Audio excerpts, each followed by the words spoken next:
growth is foreign workers. We will collapse without them.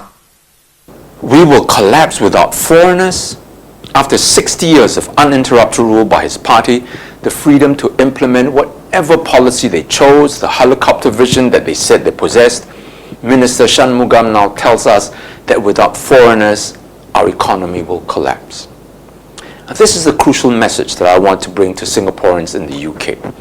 I'll be speaking at the London School of Economics on 7th November, King's College on the 8th, and Oxford University on the 9th of November. The details are in the caption below, and if you are in London, I hope to see you at one of the lectures. If you wish to attend, drop me a DM and I'll pass your message on to the organizers. And the more of them, the more the economy grows. Can Mr. Shanmugam concretely tell us what more of them means? 7 million, 8 million, 10 million after 2030? Don't talk in vague terms. Give us specific numbers. Is no growth. If you can have growth, chunk of this growth. Yes, everyone wants growth. The question is, growth for whom and at what cost? And you live in a resplendent, good-class bungalow far away from the crowd, while the rest of us are crammed in congested HDB estates. You pay yourself more than handsomely, while the rest of us struggle with high cost of living. You drive or get chauffeured in your limo, while the rest of us are herded into MRT trains. I ask again, growth for whom and at whose expense? We are already the third most densely populated city in the world. But how does the PAP's foreigner policy affect Singaporeans? At the top, billionaires from around the world park their wealth here, buying luxury properties and inflating housing prices beyond the reach of ordinary citizens. At the bottom, low-wage migrant workers prop up the system under conditions Singaporeans would never accept for themselves. The constant inflow of global wealth has also accelerated inequality. The richest enjoy a playground of low taxes and asset inflation, while ordinary families struggle with rising costs of food, healthcare, and transport. 60% of Singaporeans indicated that they live from paycheck to paycheck. At the same time, the reliance on mass foreign labor creates overcrowding, competition for jobs, and strains on public services like the MRT system. These tensions are not accidental. They have been wholly created by the PAP system. And what about our quality of life, our mental health, and our environment? You clear more and more forests to build more and more estates and squeeze us into tiny HDB flats, making life for Singaporeans immeasurably more stressful and anxiety-filled. Half of middle-aged women in Singapore experience mental health issues. 1 in 3 youth undergo severe to very severe symptoms of depression, anxiety, or stress. 27% seriously considered self-harm or suicide.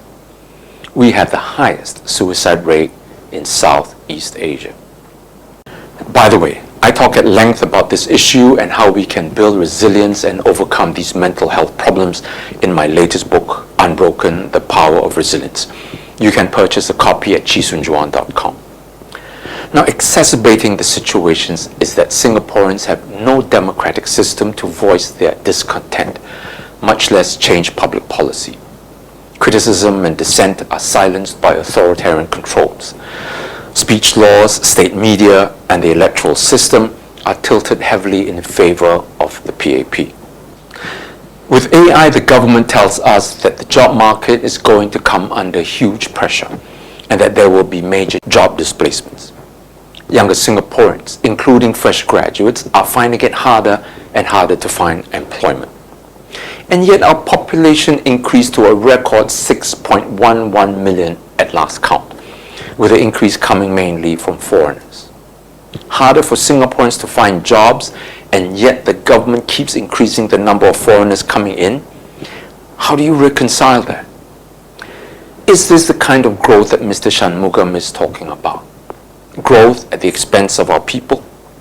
Now, this is the message I'll be bringing to Singaporeans around the world, starting in the UK, because the challenges we face at home do not stop at our borders.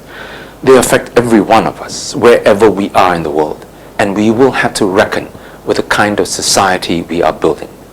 And we need to ask ourselves hard questions. What kind of future are we creating? And who truly benefits from it? If we want a Singapore that is fair, creative, and humane, then we must have the courage to confront a system that serves power before people. For too long, the PAP has built a system that protects its own power. It's time we build a Singapore that protects our people.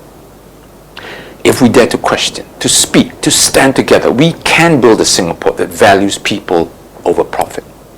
That's the Singapore I still believe in, and that's the message I'll keep carrying wherever I go.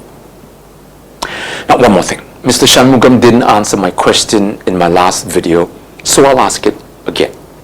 You sold your good class bungalow at Astrid Hill in 2023 for $88 million.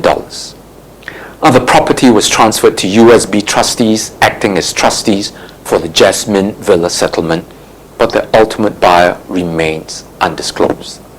It's been 2 years already. Will you please tell Singaporeans who this buyer is?